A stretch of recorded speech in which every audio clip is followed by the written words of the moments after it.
welcome back. You are finally getting my December and January reading wrap up. I didn't actually read much in December, hence why we have a little double up video here today. I read 5 books between December and January. Let's just get into it. The first book I read was Julius Caesar by William Shakespeare. I read this back in December, and the only real reason I read it was as reference material for another book. I'm not gonna really sit around and review Julius Caesar. I really enjoyed it. I thought it's actually a really good play. I just don't think that's the kind of thing I review here on this channel. I didn't give it a rating because it feels a bit redundant to be rating Shakespeare, so I don't really have much to say on it. I'm just mentioning it so you know that was in my list of books for December. As for the reference material part of it, the other play I need to read is Macbeth as reference material. I need to read both of those before I start this book that I really want to read. 10 points if you can actually guess what book it is. Now we're going to jump into the actual reviews. So the next book I read in December was The Right Move by Liz Tomforde. I bought it and read it on my phone, so I don't actually have the physical copy to hold up for you. The Right Move is a basketball romance, and I gave it 4.75 stars. We have our two main characters, Ryan and Indy. Ryan is this big basketball player, rich guy. He's known pretty much throughout the NBA for being, is he a point guard? He could be, I forget what position he actually plays. He's basically like this great basketball player. He even refers to himself as the GOAT at one stage. I tried not to cry when he said that. He's very like controlled, serious, kind of grumpy sometimes. And that's his whole thing. He has his lovely apartment, but it's kind of like clinical apartment. Think of it like black and white and all sleek and modern. One of those kind of guys, right? And then we have Indy, whose life kind of just blew up in the last few months. She was in this really long-term relationship before the book started. Her boyfriend of 6 odd years, it was something like that, he cheated on her. She also has fertility issues that are going to make it difficult to conceive, and actually having a family is really important to Indy. Obviously it has such a big emotional impact on her, but also the financial side of like fertility treatments. So when the boyfriend cheats on her, she no longer has an apartment to stay in. She can either, pay a lot of rent and never afford these fertility treatments that her insurance is refusing to pay for, or go back to live with her parents. That's kind of it, really. Ryan's twin sister, who I believe was the main character in the first book. As a side note, this series are interconnected standalones, so they can be read in any order at any time, just based on how much you care about getting spoiled for the next couple, that kind of thing. The reason I actually read The Right Move was for a video. My friend recommended it. So if you want to watch that video and see my spur of the moment thoughts as I was reading each book, I will link it here somewhere. So I hope you enjoy that if you do watch it. Anyway, Ryan's twin sister convinces him to let Indy move in because Indy and the sister are best friends. That's how we get our little rom-com situation. Indy moves in and she is like the complete opposite of Ryan. She is bubbly and emotional and smart, no shade Ryan, and actually very funny. That's something I really enjoyed about Indy, is I found her very charmingly funny. She's a reader, a book girly, so there's a lot of references towards the reader. You read romance, I write romance kind of thing going on. That's fun and very funny. There were some parts where Indy was displaying her knowledge of romance readers, and I found that very fun. I really enjoyed the characters, some really sweet moments between them. I think they communicated quite well, which again is kind of a rarity sometimes with these romance books. So I liked that. Their dynamic was very nice. This probably falls under Grumpy Sunshine. So Grumpy Sunshine, fake dating, forced proximity. There's your book talk tags if you need them. It was nice reading a basketball romance, not a hockey romance. So thank you, Liz Tomforde. But on to the kind of dislike. I think the book was too long. I'm not quite sure how long it was because I read it on my phone, but it's definitely over 500 pages, like 550 potentially. I don't know. The thing about that is, and I've said this multiple times on this channel, is that I never think a romance book needs to be that long. I'm sure there are some that have been done really well that are around that. I don't think this is the case. Like, I don't think it needed that many pages. I think you could have shaved off about 100 if the third act wasn't as drawn out as it ended up being. It felt like the author realized that there is a formula to romance genre in general, which there is, and was just ticking off boxes like, yep, meet cute, oh, falling in love, third act breakup. You don't gotta have your third act breakup. You need a climax or something big, but not necessarily a breakup. And that's why I think it just went on too long. The fight that I suppose represented the climax of the story was just a bit stupid. And just so I don't spoil anything, I'm kind of gonna leave it there. That's just my feelings about the ending, which brought it down to a 4.75. Before that, we were coasting at a solid, maybe a 4.9. But we were coasting quite high, and like I could see it being a 5. I highly recommend it for sports romance fans, any of you. And I think it's one of the better ones out there. Next, I read Fellowship of the Ring by J.R.R. Tolkien. I gave this 5 stars. This is obviously a fantasy book. This was the next book I read for that video I mentioned earlier. I've famously been not a hater, but a Lord of the Rings denier. I have often said to my friends that I won't read Lord of the Rings. It's not for me. I don't like how Tolkien writes. It's flowery, too descriptive, boring, just not my deal. And also I'd heard other people saying how difficult it was to read and how over the top he was and just all of this stuff. Obviously you already know my rating. You and I both know that I loved this book. And here's why. I think this book is the origin of so many things we see in fantasy today, even like books you wouldn't think. I see so much inspiration that was drawn from Fellowship of the Ring, and most likely the next 2 books too. I believe there's 3 books in Lord of the Rings. Don't kill me if I'm wrong, please. This is the originator of found family. This is found family incarnate. I feel like there's also barely any need for me to give you a synopsis of this book because it's so famous. For anyone who hasn't read it, we're in a world, Middle Earth. It's kind of like Earth, but like not really. Got these creatures, they're called hobbits. They got hairy feet and they are short. That's like their whole thing. Bilbo had his own story called The Hobbit, which I tried to read as a teenager and really disliked. And that's kind of one of the things I think that set me on this Tolkien's not for me thing. But anyway, Bilbo went on this big long journey in The Hobbit, and during his journey he found this ring. The ring is causing a lot of mischief. The ring is corruption, basically. It corrupts people. Wearing the ring makes you invisible, but the more you wear it, the more you lose yourself, and people have just fallen victim to this ring. Bilbo leaves this ring to Frodo and disappears. Frodo finds out that he's kind of got to be the one to get rid of it. This ring is so powerful and dangerous, and if it falls into the wrong hands, it can be bad, be real bad,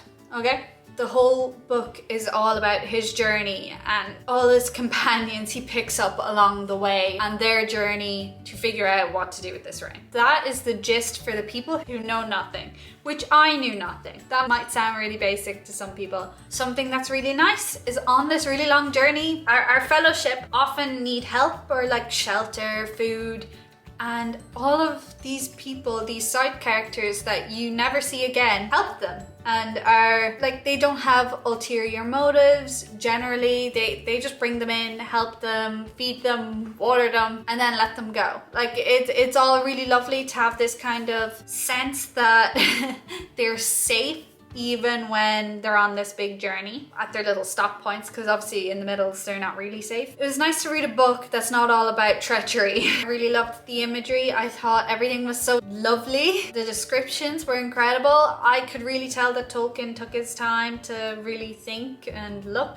and write, which I think really benefited his writing. With all these people saying it's over descriptive, I don't really think so. I really think it was perfectly descriptive. I really could kind of talk for like 10 years about this book, so I'm going to kind of move on now. I really do recommend this. I think even if you think you're not gonna like it, give it a go. This was probably the biggest surprise of my month. The next book I read in January was Tomorrow and Tomorrow and Tomorrow by Gabrielle Zevin. This is kind of like a contemporary, literary, whatever you want to call it, and I gave it 4.75 stars. This book is all about Sam and Sadie as they literally grow up from kids all the way up until they are, I want to say, in their 30s, nearing 40.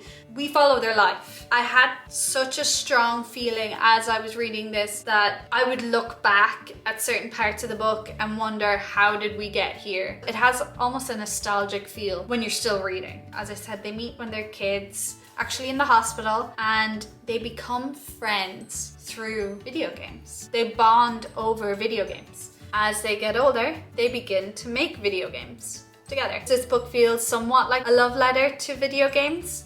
That's almost it. The whole book is them fighting and being best friends and all of the challenges that life kind of throws at the pair of them throughout their entire lives. We have times of them really not getting along and times of them being closer than anyone else. It really is such a roller coaster at times. You are feeling all of the emotions all at once, everywhere, everything. Zevin had a really lovely way of writing, such great word choices, which I think is weirdly specific, but the word choices were really good and I really enjoyed them. A lot of the book is the behind the scenes of video games and that whole world of like designing and developing video games, which I really enjoyed reading about. I liked how real the characters felt in this book. If you told me they were real people, I would probably believe you. I almost never agreed with their decisions or their arguments. Have I mentioned their arguments? All of the flaws and the mistakes they make throughout their lives, they're just so raw and real. We also have Sam, who's actually physically disabled too, so we have a bit of disability representation, which we love to see in books, especially popular books. I like that Zevin had that in there. I think the title, while it is a mouthful, especially when I'm trying to say, oh, I read tomorrow and tomorrow and tomorrow. Yep, and then tomorrow and tomorrow and tomorrow did this, and this happened in tomorrow and tomorrow and tomorrow. I still really like the name purely because of where it came from and how it was used in the book. No spoilies. I gave it the 4.75 because there was a few moments I didn't fully enjoy in there. I wouldn't take that much of a rating off the book, but I still had my moments where I was like, is that it? Is that something we're saying in our book? That's how I feel. Just my opinion. That's what you came to this channel for. So that was Tomorrow and Tomorrow and Tomorrow. I would recommend this for people who like the likes of like one day, you know, told over time and just a whole load of stuff just happens throughout the book. I kind of related more to movies where you just see the progression of a person's whole life. It's kind of how I feel about this book. The last book I read in January, and this is kind of a special one, Notable Shadowhunters and Denizens of the Downworld by Cassandra Clare. I think this is actually the first Cassandra Clare book I'm reviewing on this channel, which is very exciting. Congratulations, Cassandra, welcome to the channel. I adore her writing, so expect a biased conversation to come from everything I say about Cassandra Clare. But anyway, this book is actually a Kickstarter I backed. If you don't know, Cassandra Clare set up a Kickstarter for a set of 4 books, and I actually have the first one here. I didn't read it when it came because I'd already read it on her Tumblr. It's The Secret of Blackthorn Hall. Beautiful. But the Shadowhunters and Denizens of the Downworld, I had looked at the flower cards online and stuff, but I'd never actually seen them in the proper book, and I know that probably doesn't make much sense to people who aren't Shadowhunters fans, but it'll make sense now in a second when I get to the review stuff.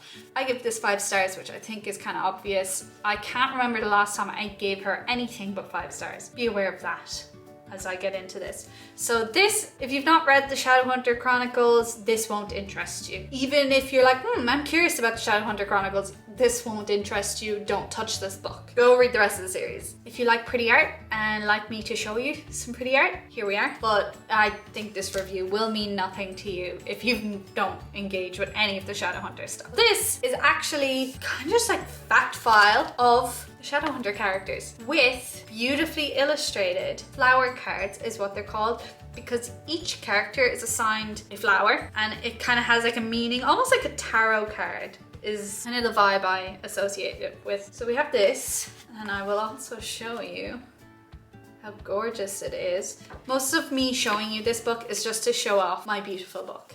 Cute, and you can see the hidden cats. There's a little guy over here somewhere. There's Oscar the dog. Where are you, Church? It's hard to see upside down, but oh, there's Church. Church's little face.